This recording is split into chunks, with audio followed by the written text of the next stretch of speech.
लखनऊ की केजीएमयू से जुड़ा धर्मांतरण का मामला अब बड़ा रूप लेता जा रहा है। महिलाओं को प्रेम जाल में फंसाकर धर्मांतरण कराने के आरोपों में घिरे डॉक्टर रमीज को लेकर चौंकाने वाले दावे सामने आए हैं। हालांकि डीडीयूपी कोई भी जो दावे किए हैं उसकी आधिकारिक पुष्टि नहीं करता है। देखिए रिपोर्ट। लखनऊ के केजीएमयू से उठी धर्मांतरण की साजिश का ये वो मुख्य चेहरा है जो कई बड़े राज दबाए हो सकता है। जिस आरोपी पर छात्राओं को प्रेमजाल में फंसाकर धर्म बदलवाने का आरोप है, ये वही आरोपी रमीज है जो अब कानून के शिकंजे में है। लेकिन सवाल सिर्फ इसकी गिरफ्तारी का नहीं, सवाल उस नेटवर्क का है जिसके अवैध कनेक्शन अब एक एक करके सामने आ रहे हैं। दावों के अनुसार फरारी के दौरान रमीज का संपर्क प्रतिबंधित संगठन पीएफआई के कई पदाधिकारियों से लगातार बना हुआ था। मोबाइल डेटा से ये भी पता चला है कि रमीज ने पीएफआई से कानूनी मदद लेने की कोशिश की थी। दावा है कि इस संबंध में चैट और कॉल रिकॉर्ड जैसे सबूत भी बरामद हुए हैं।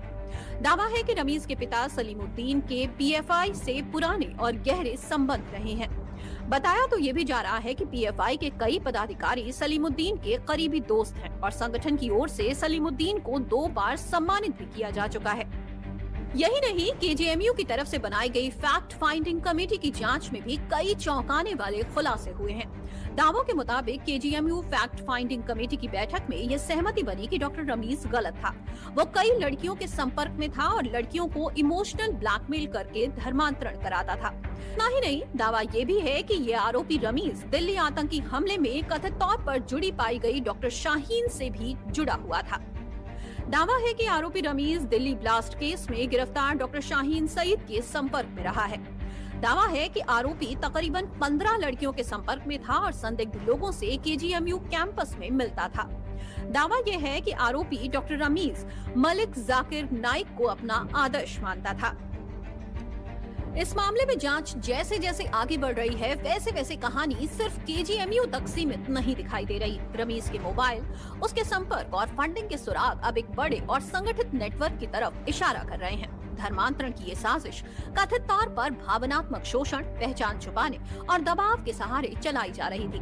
लिहाजा अब ये मामला और बड़ा दिखाई दे रहा है। इसलिए अभी तक केजीएमयू में कट्टरपंथी गतिविधियों और धर्मांतरण की जांच जो फैक्ट फाइंडिंग कमेटी कर रही थी, सोमवार को उसे स्थगित कर इस मामले की जांच एसटीएफ को सौंप दी गई है। अब इस मामले में एसटीएफ जांच करेगी कि रमीज अकेला था या फिर इसके पीछे एक पूरा रैकेट काम कर रहा था।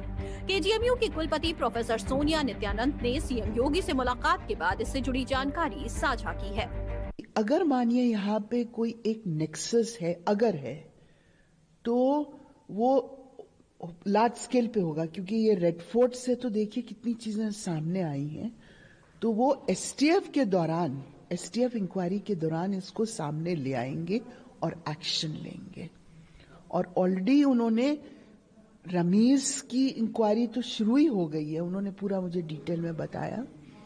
और उन्होंने कहा साथ साथ वो एसटीएफ के थ्रू ये भी इंक्वायर कर रहे हैं कि यहाँ पे कोई ऐसा नेक्सस तो नहीं है, क्योंकि कंट्री की सिक्योरिटी जो है वो पैरामाउंट इंपॉर्टेंस की है।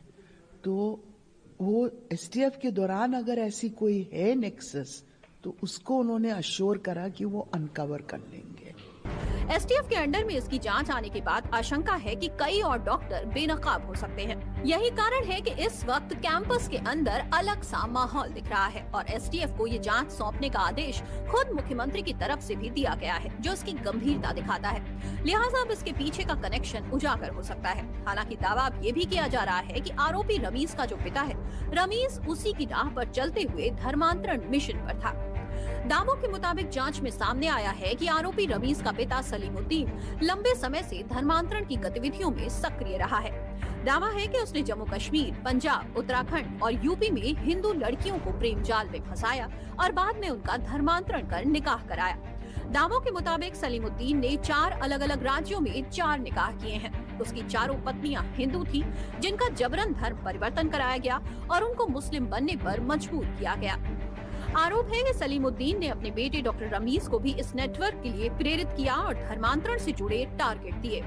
पुलिस अब ये भी जांच कर रही है कि इस पूरे नेटवर्क में और कौन कौन लोग शामिल हैं और इसकी फंडिंग और संचालन कैसे किया जा रहा था।